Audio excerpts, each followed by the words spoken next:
بسم الله الرحمن الرحیم. پهنیار محمد ناصر نسیمی هستم، استاد دپارتمنت انجینری شاهراه و ترانسپورتیشن پوهنتون پلی‌تکنیک کابل.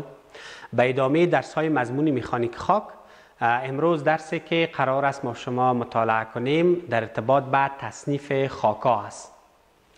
سایل کلاسیفیکیشن. تصنیف خاک‌ها طبق تعریفی که در قسمت صورت گرفتم، سیستم طبقه بندی یا تصنیف خاک عبارت از مرتب کردن خاک‌های مختلف با خواص مشابه به گروه‌ها و گروه‌های فرعی بر حسب کاربردشان. طوری که همگی میدانند خاک در کره زمین که ما می‌بینیم اینا دارای خصوصیات بی‌نهایت متفاوت میباشد. چی ما چند متر دورتر خاک از موقعیت فعلیش مطالعه کنیم، چی در نگاه عمق مطالعه کنیم، میبینیم که خاک‌ها همگیشان یکسان نیست. از نگاه اندازه ذرات، از نگاه بعضی از خواص دیگر، اینا به صورت متفاوت خصوصیات داره. پس این تنوع زیاد خاک‌ها را چگونه بتانیم در گروه‌های ما تنظیم کنیم که به حسب کاربردشان یکسان باشد یا با همدیگه خصوصیات و خواص نزدیکتر داشته باشه تا آسانتر از اینا استفاده بتانیم در وقت کارهای خود. بنابراین ما مجبور هستیم که یک سیستم طبقه بندی و تصنیف خاک‌ها داشته باشیم که طبق تعریف او خاکایی را که خصوصیات نزدیک به هم، خصوصیات مشابه داره، در گروه‌های معین قرار بدیم که تا آسانتر بشد از اونا ما در وقت کاربرد و در وقت عملی استفاده بتانیم. یا میتونیم بگیم سیستم طبقه بندی یا سیستم تصنیف خاک یک زبان مشترک برای بیان مشخصات خاک به وجود میاره. این هم میشه تعریف امی تصنیف خاک‌ها. خب حالا تصنیف خاک‌ها بر پایه چی بنا شده؟ عموما در رشته انجینری، مخصوصا رشته انجینری سیول، اکثرا خاک‌ها در تصنیفش مسئله اندازه ذرات، قطر ذرات مطرح است. یکی و دیگه هم همون خصوصیت ما حدود آتربرگ یا حد سیالیت و پلاستیکیت و حد انقباض خاک‌ها که گفتیم، حدود غلظت خاک‌ها که ما قبلا در ارتباط درس داشتیم، بر پایه ازمی دو موضوع خاک‌ها را میگیرند در گروه‌های معین تصنیف میکنن که اونایی که دارای خصوصیات نزدیک به هم هستند در گروه‌های فرعی جاگذاری میشد و بالاخره از این تنوع زیاد خاکایی که ما در طبیعت داریم میتونیم که با وضاحت خاک‌ها را تصنیف کنیم که ما کار ما را ساده تر بسازه.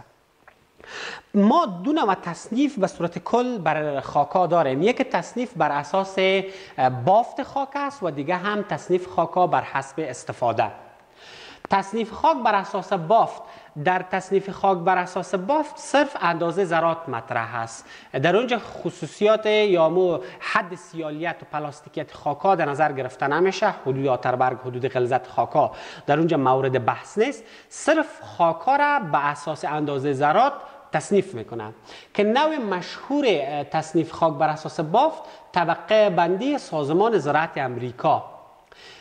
طوری که از نام از این ما میتونیم این موضوع را بفهمیم که زیادتر کاربرد برای مسائل و رشته های زراعت داره. رشته های زراعت اکثرا از این طبقه بندی سازمان زراعت امریکا زیادتر استفاده میکنن و خاک‌ها را تصنیف میکنن.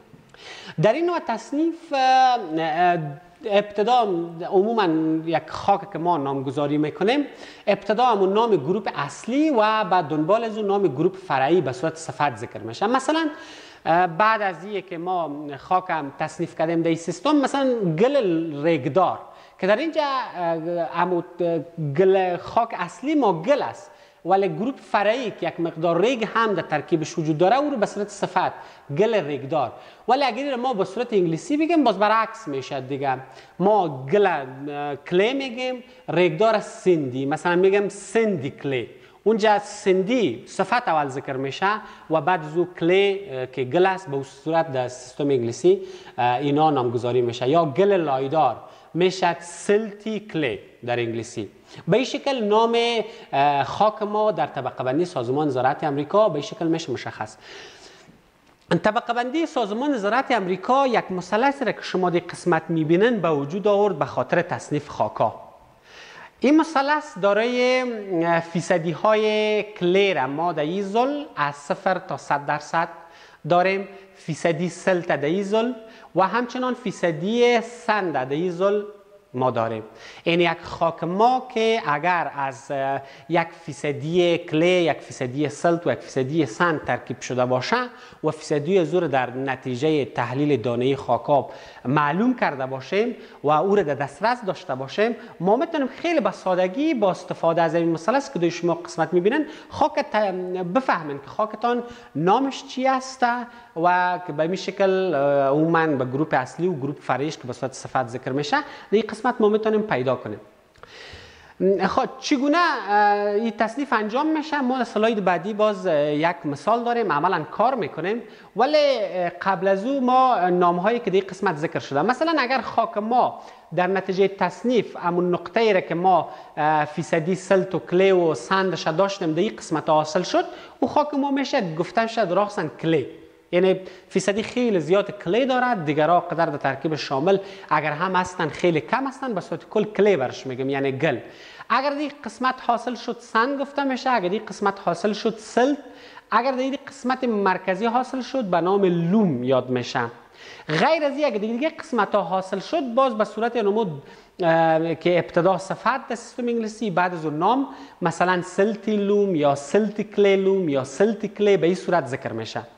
ولی یک چیزی که ما در این قسمت به نام لوم ذکر کردیم، طوری که ما گفتیم این طبقه بندی سازمان زراعت امریکاست. لوم هم یک خاکی است که یک فیصدی مناسب از سلت و کلی و سند دارد که یک فضای خیلی مناسبه به خاطر رشد گیا آماده میکنه که هم مواد مغذی رسیده میشد و هم آب راحت به ریشه های نباتات رسیده میشه. این یک فیصدی معینی از کلی و سلت و سند دارد. یک خاک زراعتی است و به خاطر رشد گیا و باغداری و زراعت خیلی مناسب میباشه.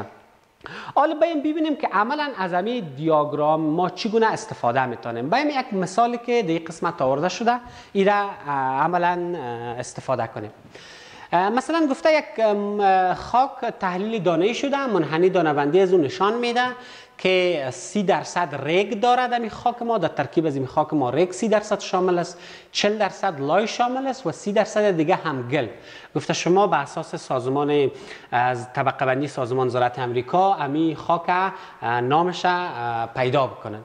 وقتی که ما 30% ریگ داریم باید در زل که در قسمت پایین است که از ریگ 30% پیدا کنیم.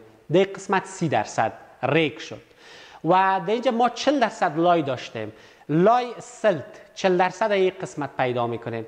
پس 30% ریگ اینجا جهت ها تیار نشان داده شده، این خط به شکل بالا کش میشه رسم میشه و 40% سلت هم یک خط به این شکل که تیار جهتاش نشان داده شده به این شکل یک خط رسم میشه و 30% دیگه ما کلی بود، 30% هم این جهت ها تیار نشان داده شده یک خط رسم میشه. تقاطع از این قسمت حاصل شد. پس امی در این 4 چوکاتی که برای ما به صورت خط دبل مشخص شده اگر ما بخوانیم خاک ما کلی لوم است. شما باید ببینید در اینجا در ناحیه لوم گلدار کلی لوم که در انگلیسی برعکس ابتدا صفت بعد از اون نام کلی لوم، ولی در ابتدا نام و بعد از اون صفت که گروپ اصلی لوم است، خاک اصلی ما لوم است ولی یک مقدار گل هم در ترکیب از شامل است که لوم گلدار. ما میتونیم نام از این خاک تعیین کنیم که در قسمت هم لوم تعریف کرده. لوم خاکی است متشکل از ریگ، سلت و گل به فیصدی های 40 و 20%، 40% ریگ، 40% سلت و 20% گل. این اگر ما همیت یک ترکیب خاک داشته باشیم یک خاک خیلی خوبه به خاطر زراعت و رشد گیاها و نباتات میتونه باشه. خب همین دیاگرامی که ما در قسمت یا همین دیاگرام مثلثی که در قسمت ما دیدیم این به اساس همون مقدار مکزیمم عبوری از غربال نمبر 10 اگر شما در قسمت متوجه شوین ببینن در اینجا گفته ریگ که اگر ما زل پایانی گفتیم فیصدی ریگ نشان میدیم، پس ریگ به اساس دمی سازمان زراعت امریکا کدام اندازه ذرات ریگ است؟ ریگ گفته که قطر از اونا بین 2 میلیمتر یعنی از غربال نمبر 10 عبور کرده باشه تا 0.05 میلیمتر. این ما ریگ میگیم در سیستم سازمان زراعت امریکا اگر بخوایم تصنیف کنیم. ولی برعکس اگر ما شما قبلا در تحلیل دانه‌بندی خاکا مخصوصا بر رشته‌های انجینری سیول که خواندیم، ریگ ما طوری تعریف کرده بودیم که از غربال شماره 4 گذشته و روی غربال شماره 200 ببانه، یعنی اندازه ذرات از 4.75 میلیمتر تا 0.075 میلیمتر گفته بودیم. ولی در این سیستم مگه ریگ به او دانه های از خاک گفته میشه که قطر ذراتش از 2 میلیمتر شروع تا 0.05 میلیمتر باشه و لای به او ذرات گفته میشه که بین 0.05 تا 0.202 به می شکل گل هم کوچکتر از 0.202 میلیمتر به اینا باز ما گل میگیم. حال سوال مطرح میشن اگر ما یک کتله خاکی داشته باشیم که در ترکیب از او ذرات باشه که قطر از اونا بزرگتر از 2 میلیمتر هم باشه، باز او صورت ما خود دیگه زل نداریم، خود یک مثلث از دیگه 3% شد و از خود تقریبا میشه جغل در این سیستم. پس با اونا باز کدام راه حل دیگه آیا هست یا نه؟ بله، سازمان زراعت امریکا برای او رقم خاکا هم که در ترکیب از او حتی اگر جغل هم باشه راه حل پیدا کرده و به اساس امی دیاگرام مثلثی که در اینجا وجود داره ما میتونیم اون نوع خاکا رو هم تصنیف کنیم. چگونه؟ به مثال مثلا در یک قسمت خاکای متنوع، خاک A، خاک B، C، D و E خاکایی بوده که تحلیل دانه‌ای از یا انجام شده. در نتیجه تحلیل دانه‌ای برای خاک A معلوم شده که 18% جغل داره در ترکیب خود، 51% ریگ، 22% لای، 9% هم کلی یا گل داره. گفته شما به اساس تصنیف سازمان زراعت امریکا مشخص کنند که خاک ما کدام نوع خاک است. اگر ما پس بریم در دیاگرام مثلثی میبینیم که در اینجا فیصدی جغل نیست دیگه. حالا ما فیصدی جغل روش چی کار کنیم؟ باید فیصدی جغل در این فیصدی ها داخل شود، یعنی باید از بین بره، به صورت مناسب بین از اینا تقسیم میشه که تا 3% داشته باشیم و بتونیم از او دیاگرام مثلثی استفاده کنیم. چگونه؟ ما در این قسمت این موضوع را میبینیم. به خاطر حل مسئله ببینن برای نوع خاک A که داشتیم که در او 1% جغل بود و ریگ بود و 1% سلت و گل بود. در اینجا ما هر کدام از این را اصلاح میکنیم. مثلا درصد ریگ اصلاح شده که جغل دیگه بخی از بین میبریم، فیصدی ریگ در صورت نوشته میشه، فیصدی 100 منفی فیصدی جغل. مثلا فیصدی جغل ما 18 بود، 100 منفی 18 اینجا 82، فیصدی ریگ ما 51 بود، ضرب 100 کردیم 62.2 فیصدی اصلاح شده ریگ ما بود. در اصل خب فیصدی ریگ ما 51% بود. حالا اگر ما بخوایم جغل در اینجا هم شامل کنیم، فیصدی ریگ اصلاح شده ما 62.2 شد. به همین ترتیب فیصدی لای در صورت 100 منفی فیصدی جغل ضرب 100 22% لای داشتیم، 100 منفی 18 که فیصدی جغل بود 82 میمونه، ضرب 100 26.83 این فیصدی لای اصلاح شده، در صورتی که ما در اصل خب 22% لای داشتیم ولی حال که جغلش شامل کردیم 26.83% فیصدی لای شد. به این صورت ما گلم باید اصلاح کنیم. درصد گل اصلاح شده که فیصدی اصلی 9% بود، تقسیم 100 منفی 18 82 ضرب 100 10.96. حالا ما یک 62.2 داریم، دیگه هم 26.83، دیگه هم 10.96. اینال 3% داریم. اینال ما میتونیم که از اون مثلثی که سازمان زراعت امریکا ترتیب داده استفاده کنیم. به عین ترتیب برای انواع مختلف خاکای دیگه که ما در این قسمت داشتیم، مثلا خاک B داشتیم، خاک C، خاک D و E، به عین ترتیب در اینجا برای تمام از اونا درصدهای اصلاح شده را پیدا کرده و تمام همون 4% به 3% دیگه تبدیل شد. حالا به 3% که باشد ما خیلی براحتی میتونیم از این دیاگرام مثلثی که در اینجا هست استفاده کنیم. به عین ترتیب فیصدی کلی اگر باشد تو خطای افقی، هر فیصدی که باشد در قسمت یک خط افقی به شکل رسم میشه. فیصدی سلت پیدا میکنیم، هر فیصدی که باشد خطا به این شکل تیار جهت ها در قسمت نشان داده شده رسم میشه. فیصدی ریگ اگر داشته باشیم در قسمت فیصدیش تعیین کرده، هرچند فیصدی که بود چی فرضاً 40 و 30 یا فرضاً 35 در قسمت مرکز 31 هر فیصدی که در قسمت ها باشه جهت ها تیار نشان داده شده. یک خط به این شکل رسم میکنیم. امی سی خط ما یک نقطه خود تقاطع میکنه. وقتی نقطه تقاطع کرد این نقطه حتما شامل یکی از امی قسمت های می باشه که توسط خطای نسبتا ضخیم‌تر به شکل نشان داده شده. آن هر جا که حاصل شد ما میتونیم که نام خاک خود از این قسمت بفهمیم که خاک ما کدام خاک است. که در این قسمت مثلا برای خاک A شده خاک لوم ریگدار، یعنی بگیم سندی لوم. اگر ما در دیاگرام مثلثی را بیایم ببینیم سندی لوم این قسمت حتما حاصل شده. سندی لوم اما چند درصد را که ما پیدا کردیم که او را ما میگیم لوم ریگدار. لوم ریگدار. چرا جغلدار اضافه کردیم در آخر؟ این را به خاطر اضافه کردیم که در ترکیب از این خاک ما جغل هم وجود داشت. بین ترتیب خاک بی ما لوم گلدار و جغلدار ما همراهش اضافه میکنیم گل لایدار و جغلدار. خاک دی ما صرف در منطقه کلی حاصل شده که راستن نامش گل، ولی جغلدار ما به خاطر اضافه نکردیم که در ترکیب دی فیصدی جغل 0 بوده. پس جغلدار دیگه نیاز نیست که ما اضافه کنیم در خاک دی ما. و همچنان خاک ای هم گل جغلدار در قسمت کلی حاصل شده و چون که یک فیصدی جغل داشت در اینجا ببینید فیصدی جغل داشت 12%، ما مجبور هستیم که در خاک ای کلمه جغلدار هم اضافه کنیم.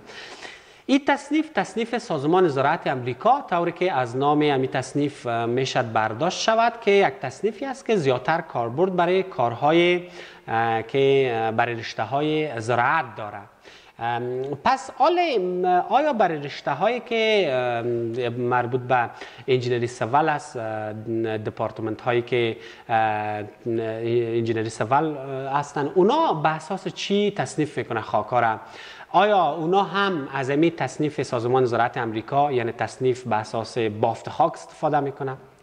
نه خیر. برای انجینران سیول رشته های ساختمانی اونا مجبور هستند که بر علاوه از این که اندازه ذرات من حیث یک فاکتور در تصنیف خاک در نظر بگیرن، اونا خصوصیات سیالیت و پلاستیکیت خاک هم یک موضوع خیلی مهم است که ما در درس تحت عنوان غلظت خاک های موضوع رو مطالعه کردیم که مخصوصا خاک‌های میده‌دانه ما اونا خصوصیات مثل حد سیالیت‌های متفاوت، حد پلاستیکیت‌های متفاوت داره. پس باید این خصوصیات خاک هم شامل تصنیف شود. پس به این خاطر است که یک تصنیف دیگه به نام طبقه بندی خاک بر حسب استفاده ایجاد شده که زیادتر کاربردش برای رشته های انجینری ساختمانی است. کسایی که در رشته های انجینری ساختمانی مصروف مطالعه هستند اونا اگر میخوانیک خاک مطالعه میکنن باز بر اونا تصنیف خاک بر اساس بافت قدر کارساز نیست، مشکل اصلی را حل نمیکنه.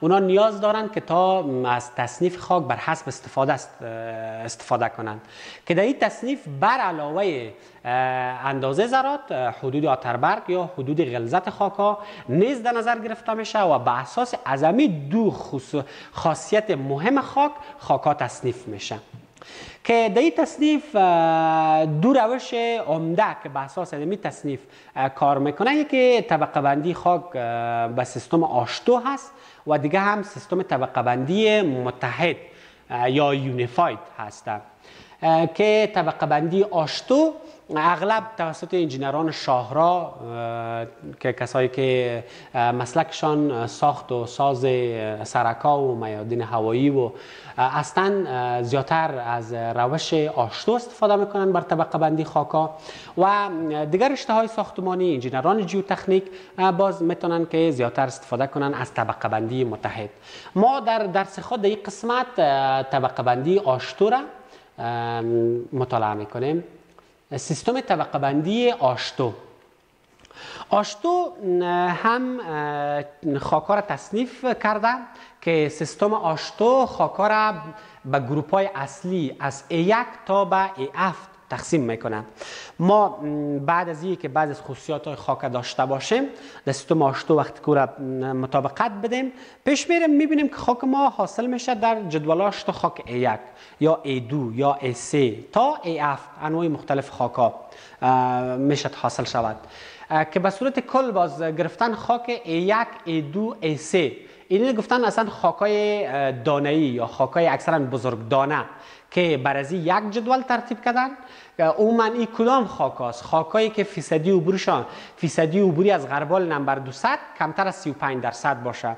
ما یک خاک وقتی که تحلیل غربالی کردیم یک فیصدی عبوری از غربال نمبر 200 برای ما حاصل میشه.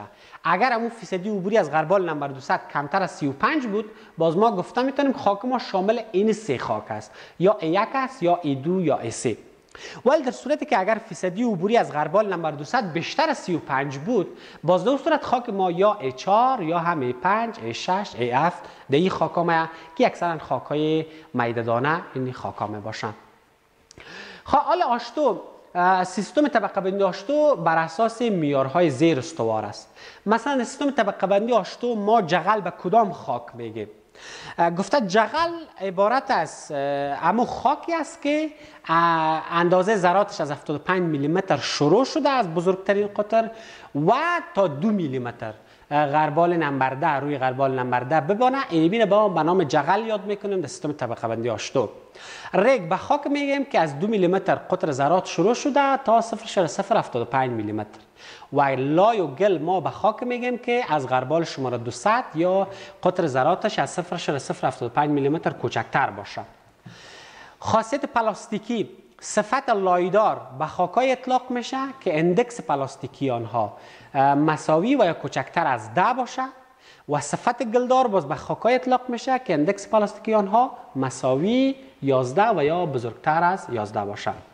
این معیارهایی است که در سیستم طبقه بندی آشتو قبل اینجا مشخص شده. خود سیستم طبقه بندی آشتو دو جدول که در قسمت ما آورده ایم. بر اساس از این دو جدول ما میتونیم خاک خود خیلی به راحتی در سیستم طبقه بندی آشتو تصنیف کنیم و پیدا کنیم که خاک ما چی است. طوری که ما قبلا گفتیم طبقه بندی آشتو خاک‌ها را بر استفاده در من حیث مواد در شاهراها و اینا گفتیم استفاده میشه. اینجا ببینن حتی در قسمت انواع از هم نوشته که کلاسیفیکیشن آف هایوی سابگرید متریال خاک مناسب به خاطر استفاده در سابگرید سرک ها اما عنوان تصنیف از این خاک‌ها را هم گذاشته. خب این دو جدول از این قسمت میشه تفاوتش ما بفهمیم. اگر فیصدی عبوری از غربال نمبر 200 ما از 35% کمتر باشه، یعنی شما ببینید 35% or less of total sample passing نمبر 200 غربال، اگر از غربال نمبر 200 از 35% کمتر عبور کرده باشه خاک ما در می جدول میتونیم پیدا کنیم که در کدام قسمت است. حالا اگر فیصدی عبوری از غربال نمبر 200 بیشتر از 35% باشد more than 35% اینجا نوشته کرده از غربال نمبر 200 گذشته باشه باز او صورت ما از جدول قبلی استفاده نمی کنیم بلکه ما هم از این جدول استفاده می کنیم. خاک ما در این قسمت حتما وجود داره، ما باید دنبالش در این جدول بگردیم. پس چیزی که مهم است در ابتدایی ترین مرحله دانستن فیصدی عبوری از غربال نمبر 200 است که چقدر است، کمتر از 35 یا بیشتر از 35 تا ما را مشخص کنه که از کدام جدول برای خاک خود بگردیم در کدام جدول خاک ما موجود است. دیگه چی هست در سیستم طبقه بندی آشتو؟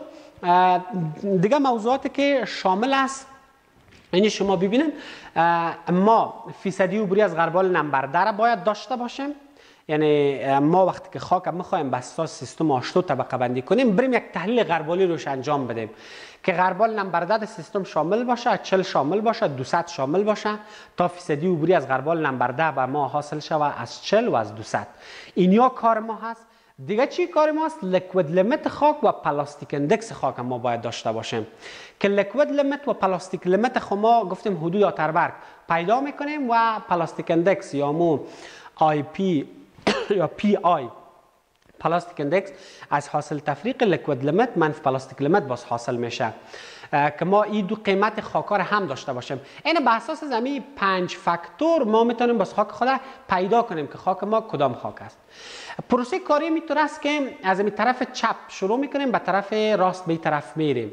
اول خاک ما اگر دمی خاک ما فرضاً فیصدی عبوریش کمتر از 35% بود، آمدیم دمی جدول دنبالش میگردیم ولی تطبیق میدیم. ابتدا A1 که خود A1 ما به دو گروه فرعی A1A A1B تصنیف شده، A3 باز به گروه فرعی تصنیف نشده، A2 باز به 4 گروه فرعی دیگه تصنیف شده. حالا ما باز ابتدا باید خاک A1A را تطبیق بدیم که آیا همین مشخصات با می فیصدی عبوری از غربال نمبردش مطابق قد با می قیمت داره، از 40 داره، از 200 داره. اگر داشت خب، اگر نداشت باز ما میریم در مرحله بعدی، اگر نداشت در مرحله بعدی، نداشت مرحله بعدی. یعنی سیستم به می شکل است که ما باید شروع را از طرف چپ به طرف راست. اما خاک که تمام از این مشخصات در اون مطابقت کرد ولی از این طرف اولین بود، ما خاک خود امو قیمت نام خاک ما امو چیز میشه. ممکن دو خاک با عین خصوصیات باشد ولی ایی که خاک ما از طرف چپ کدام اول است، خاک ما در سیستم تصنیف 8 امو خاک می باشه. و چیز دیگه که مهم است در قسمت پایانی اگر شما ببینین، به خاطر اینجا یک ریتینگ شده، نمره بندی به خاطر استفاده از این در کارهای سابگرید سرکا excellent to good. یعنی خاک A1 A3 A2 که چند دانه A1 و چند دانه A2 و یک دانه A3 داریم، اینیا خاکی است که از این طرف به این طرف خاکای عالی تا خوب است دیگه. به خاطر چی؟ استفاده من حیث متریال در سابگرید سرکا. اگر دی جدول شما برن عین پروسس، عین چیزا از ما خواسته میشه و این فیر تو پور است، یعنی خاک که مناسب تا بعد دیگه تقریبا. به چی معنا؟ خاکای ما هر چقدر دیگه قسمت ها حاصل شود، یعنی طرف آخر جدول بازیا دیگه پر خاکا گفته میشه، یعنی خاکایی که مناسب نیست ما او را من حیث سابگرید سرکای خود استفاده کنیم. این موضوع را ما میتونیم از اینجا بگیریم و در این جدول هم اگر شما ببینین در این قسمت A4 ما یک نوع خاک، A5 6 و A7 ما باز دو خاک است. یکی A7 5 داریم، یکی A7 6 داریم که در اینجا A و B. حالا A و B چه رقم مشخص باز کنیم؟ ما این باز اینجا یک مشخصات دیگه شم مطابقت میدیم. پلاستیک اندکس از آیا کوچکتر است از لیکوید لیمیت منفی سی یا پلاستیک اندکس بزرگتر است از لیکوید لیمیت منفی سی، که بازی در مثال عملا انشالله ما شما بهترتر درک خواهد کردیم. خب یک موضوع دیگه ای که ما هم بر علاوه از این که خاک وقتی که تصنیف کردیم در سیستم آشتو خاک ما مشخص شد خاک A1A، حالا من حیث گروپ اندکس یک عدد هم در پیشروی از این در قوس نوشته میشه. A1A مثلا نوشته میکنیم، باز یک قوس میدیم، باز یک عدد هم که گروپ اندکس است که بیانگر کیفیت خاک است که گروپ اندکس ما هر قدر نزدیک به 0 باشد خاکای خوب و عالی داریم، هر قدر از 0 دورتر بریم باز خاکای ما از نگاه کیفیت خاکای خرابتر داریم به خاطر استفاده من حیث متریال در کار سرکسازی. گروپ اندکس چگونه محاسبه میشه؟ برای گروپ اندکس خاکا ما هم یک فرمول داریم به صورت اینجا که شما میبینید که در قسمت ما صرف مجهول F200 فیصدی عبوری از غربال نمبر 200 که حتما باید باشه، بدون از این خود ما تصنیف نمیتونیم سیستم آشتو. پس برای خاک که ما قرار از گروپ اندکسش محاسبه کنیم پس F200ش وجود داره. این قسمت وضع میکنیم دیگه، اعداد ثابت داریم، لیکوید لیمیت خاک حتما وجود داره، این قسمت نوشته میشه و همچنان بازم فیصدی عبوری از غربال نمبر 200 و بازم پلاستیک اندکس. یعنی ما کدام مجهول خاک نیست که نداشته باشیم، حتما در مثالی که ما قرار است خاک تصنیف کنیم به اساس سیستم آشتو این قیمت ها موجود می باشه. اینجا وضع میکنیم، گروپ اندکس ما یک عدد حاصل میشه. برای گروپ اندکس چندین شرایط اینجا گذاشتم. اگر قیمت همین گروپ اندکس ما محاسبه کردیم یک عدد منفی حاصل شد، ما او را راستاً 0 میگیریم و در صورتی که گروپ اندکس ما یک عدد اشاری حاصل شد او را حتمی رنداف میکنیم. این موضوع را باید در نظر بگیریم و دیگه اپر لیمیت هیچ برای گروپ اندکس وجود نداره که ما بگیم که قیمت مکزیمم گروپ اندکس ما به سر حد میتونه قیمت های بالاتر هم داشته باشه، اپر لیمیتش تعیین نشده. و موضوع دیگه که مهم است، گروپ اندکس خاکای A1A، A1B، A24، A25 و A3 همیشه صفر است. یعنی در پروسه تصنیف وقتی که ما دیدیم خاک ما A1 20، گروپ اندکسش راستاً ما در پشت روش صفر نوشته میکنیم، نیاز به محاسبه نیست. و گروپ اندکس خاکای A26 و A27 ما میتونیم که صرف از این قسمت فرمول محاسبه کنیم، یعنی قسمت فرمول صرف به کار ببریم، استفاده کنیم، نیاز نیست که ما این قسمت فرمول محاسبه کنیم برای خاکای A26 و A27. ولی در صورتی که اگر غیر از این خاکای ما حاصل شد، باز به خاطر محاسبه گروپ اندکسش باید ما مکمل فرمول محاسبه کنیم. خب به خاطر که این موضوع درست‌تر درک شود، این خب مسائل تشریحیش بود، ما مثال کار میکنیم که تا این موضوع بهترتر درک شود. در اینجا در مثالی که شما دی قسمت میبینن، مثال اول ما نتیجه تحلیل غربالی و حدود آتربرگ یک نوع خاکی که ما نامش گذاشتیم خاک A داریم. رفتیم در لابراتوار تحلیل غربالی انجام دادیم، فیصدی عبوری از غربال نمبرده خاک 83 حاصل شده، فیصدی عبوری از غربال نمبر 48 حاصل شده، فیصدی عبوری از غربال نمبر 220 حاصل شده، لیکوید لیمیت یعنی خاک که وقتی محاسبه کردیم و پیدا کردیم 20 حاصل شده و پلاستیک اندکس ما پلاستیک لیمیت محاسبه کردیم، بعد زو لیکوید لیمیت منفی پلاستیک لیمیت کردیم و هم 5 حاصل شده. گفته با همین معلوماتی که شما از خاکتان دارین در سیستم آشتو پیدا کنن که خاکتان چی نوع خاک است. خب ابتدایی ترین موضوع را که ما قبلا گفتیم فیصدی عبوری از غربال نمبر 200 بود. آیا بیشتر از 35 یا کمتر از 35؟ تا معلوم شد که ما از کدام جدول استفاده کنیم. در اینجا شما میبینید فیصدی عبوری از غربال نمبر 200 کمتر از 20% است. پس ما میفهمیم که خاک ما خاک دانه‌ای است، بزرگ دانه است. در این قسمت از جدول استفاده میکنیم که در این قسمت نوشته است 35% اور لس 35 یا کمتر از 35 از غربال نمبر 200 گذشته باشه که مطابقت با همین جدول میکنه. پس خاک ما شامل اینی نوع خاکایی که در این قسمت شما میبینن است. ولی اینجا ما ببینن ما تقریبا 7 نوع خاک متفاوت داریم. کدام از این هست؟ پس ما باید مراحل دومی را تطبیق کنیم. باید اول فیصدی عبوری از غربال نمبر 10 را مطابقت بدیم، 83%. اینجا باید گفته فیصدی عبوری از غربال نمبر 10. خاک A1A عبارت از خاکی است که فیصدی عبوری از غربال نمبر 10 مکزیمم تا 50 می باشن. 51 شده نمیتونه. از 50 پایین شده میتونه ولی 51 شده نمیتونه. اما این خاک 83% فیصدی عبوری از غربال نمبر 10. پس معلوم دار است که دیگه مطابقت نمیکنه. پس از همینجا معلوم شد که خاک ما A1A نیست دیگه. پس ما باید دنبالش دیگه خاکا بگردیم. پس این A1A از سیستم حذف شد. پس ما اولین قیمت مطابقت نکرد. حالا که فیصدی عبوری از دیگه خاکا را ببینیم، از غربال نمبر 10 دیگه سفید است، به این معنا که ما نمیتونیم که با استفاده از غربال نمبر 10 باید مشخص کنیم. بریم دیگه خود مطابقت بدیم. 48 فیصدی عبوری از غربال نمبر 40. خب A1A خو از سیستم حذف شده، این دیگه مطابقت نمیدیم، این خلاص شد موضوعش. ما این A1B 50 مکزیمم 48 پس صدق میکنه دیگه. پس امکان داره خاک ما A1B باشه ولی ممکن دیگرها هم باشه. A3 را مطابقت بدیم 51 مینیمم. این به چی معنا؟ میگه خاک A3 خاکی است که فیصدی عبوری از غربال نمبر 40 از او مینیمم 51 است. 50 شده نمیتونه. مینیممش 51 52 53 و بالا. پس در اینجا خود 48 است. پس به این معنا که خاک ما A3 هم نیست، A3 هم از سیستم ما حذف شد.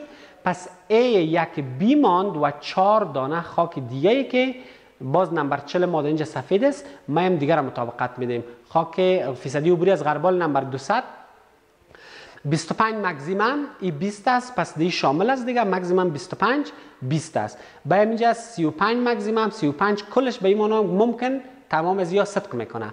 پس به این معنا که خاک ما هنوز مشخص نشد، 4 دانه خاک در اینجا داریم و 1 دانه خاک هم در اینجا که شرایط تا فعلا مطابقت کرده. حالا لیکوید لیمیت از این خاک اگر ما مطابقت بدیم، فعلا خو غربال نمبر 10 40 200 شد که در این قسمت هم خاک ما مشخص نشد که کدام خاک است، چند خاک باقی ماند. لیکوید لیمیت خاک اگر ما در اینجا ببینیم، حد لیکوید لیمیت از این خاک 20 است، ولی در این قسمت برای خاک A1B ما که در پروسه تا هنوز مانده قیمت نداره، پس به این معنا ممکن شامل باشد. ولی اگر پیش بیم خاک A2-4 لیکوید لیمیت از 20 از 40 مکزیمم، پس شامل میشه دیگه 20 دی شامل نمیشه و دی هم شامل نمیشه، 40 مکزیمم. با سه خاک مان A2-6 A2-4 و خاک A1B.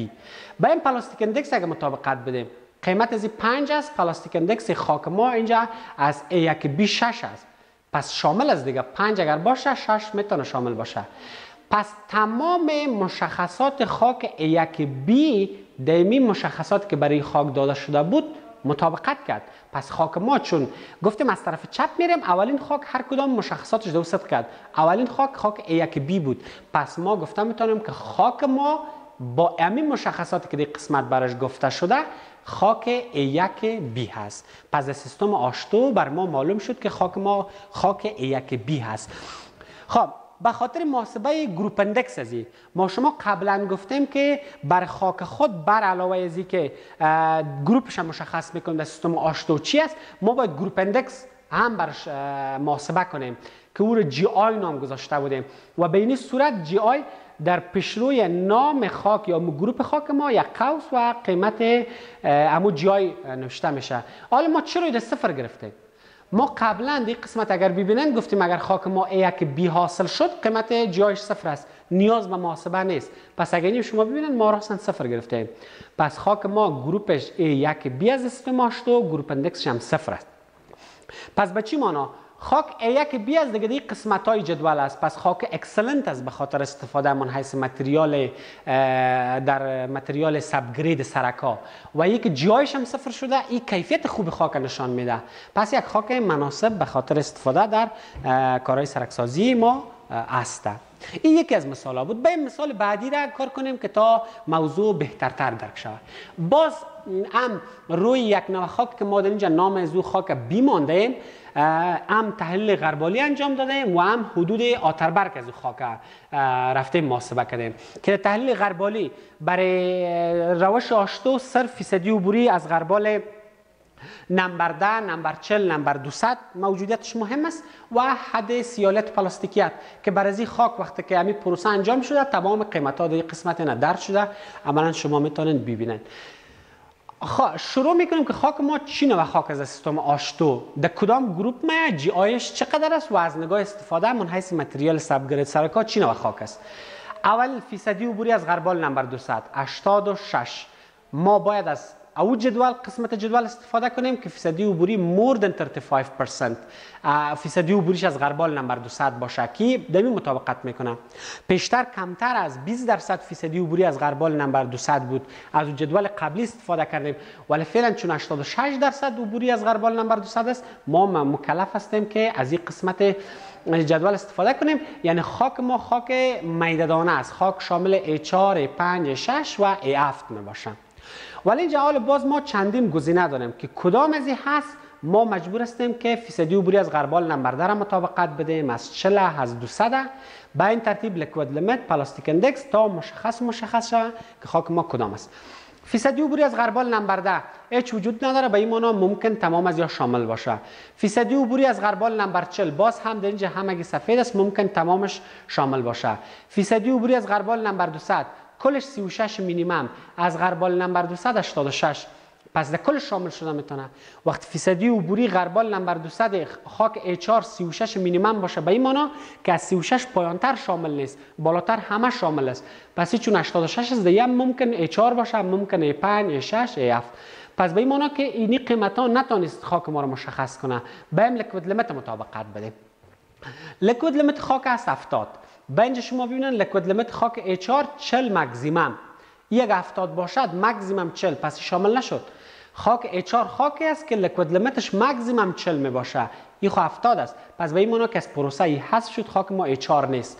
ممکن A5 باشد چون 41 مینیمم است، ولی A6 هم میتونه از پروسه حذف شود و ممکن خاک ما A7 هم باشه چون هم 41 مینیمم، پس دو خاک در اینجا باقی مان، دو از پروسه حذف شد. ما هم دیگه پلاستیک اندکس مطابقت میدیم. قیمت پلاستیک اندکس از 32. خب در اینجا A5 مانده بود، گفته 10 مکزیمم، پس 32 دیگه شامل نشد، پس خاک ما A5 نیست، پس خاک ما معلوم شد خاک A7 است. خب A7 ما دو نوع خاک داریم، A7 5 است یا A7 6. باید این شرط تطبیق بدیم. لیکوید لیمیت منفی سی، لیکوید لیمیت 70 است، 70 منفی سی میشه 40. 40 بزرگتر از پی آی 32. آیا 40 بزرگتر از 32 هست؟ بله. پس که 40 بزرگتر از 32 اگر اینجا بمانیم این میشه 40 کوچکتر از 32. پس این مطابقت نمیکنه. پس خاک ما A76 نیست، پس بلکه خاک ما A7 است ولی A7 5 است. پس خاک معلوم شد گروپش در سیستم آشتو A7 5. ولی خاک ما که A7 5 باشد، ما قبلا در گروپ اندکس در این قسمت اگر شما ببینید برای A7 5 کدام چیزی نداشتیم. گفتیم اگر خاک ما A7 5 یونیا بود ما مجبور هستیم که مکمل فرمول جی آی استفاده کنیم تا گروپ اندکس برشان محاسبه کنیم. اینجا بیان ما فرمول اصلی رو در قسمت نوشته کرده، بعد از او به جای F200 فیصدی عبوری از غربال نمبر 286 گذاشتیم، به جای لیکوید لیمیت 70 که در قسمت بوده گذاشتیم، به جای پیش رفته باز F200 ما 86 داریم و به جای پی آی یا پلاستیک اندکس 32 این قیمت ها رو وضع کردیم. وقتی که محاسبه کردیم 33.47 که رنداف کنیم میشه 33. پس خاک ما گروپ A7 5 و گروپ اندکسش هم 33. چون خاک A7 است خیلی قسمت آخر جدول دیگه خاک پور است، یعنی خاک نامناسب است، بد است که اگر ما این استفاده کنیم من حیث یک متریال به خاطر سبگرید سرکا و دیگه ما گفتیم جی آی خود کیفیت خاک نشان میده و هر قدر گفتیم از 0 و 1 به اون طرف باشه خاکای خوب نیست دیگه برای استفاده در کارهای سرکسازی. اینجا ببینن جی آیش هم 33 حاصل شد که به این ترتیب سیستم تصنیف آشتو کار میکنه. به عین ترتیب ما یک مثال سوم داریم که باز هم تحلیل غربالی رو روش انجام دادیم.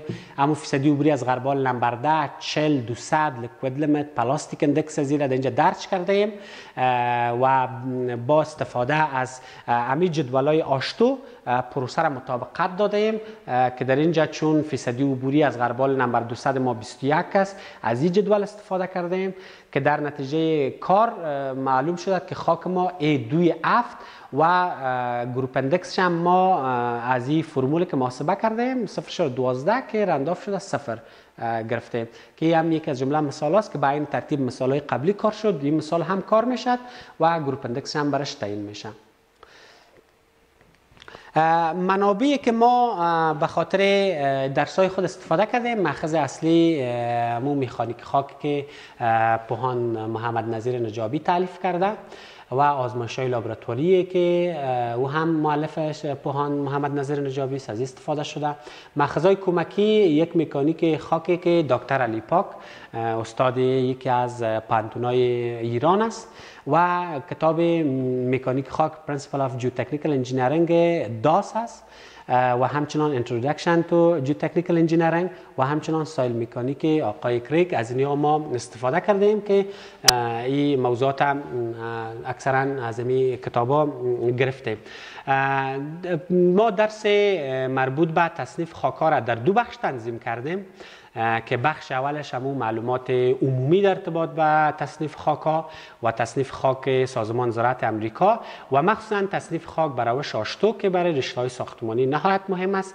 در این قسمت درس خود رویش بحث کردیم و پارت دوم یا ویدیوی بعدی ما انشالله در درس همین موضوع تصنیف خاک ولی تصنیف خاک به اساس روش یونیفاید یا متحد است که شما حتما او را هم دنبال کنند چون تا همین پروسه تصنیف خاک کامل شود که برای رشته‌های انجینری ساختمانی تصنیف خاک بر دو روش هم بر روش آشتو و هم بر روش یونیفاید نهایت مهم و ضروری می باشد. فعلا در این قسمت درس ما خاتمه یافت. در صورتی که اگر نظرات و سوالات و پیشنهادات شما در ارتباط داشته باشند از طریق ایمیل و واتساپ که در اختیارتان قرار میگیره از اون طریق با ما در ارتباط شوند و در آخرم الله نگهدارتان، روزتان خوش.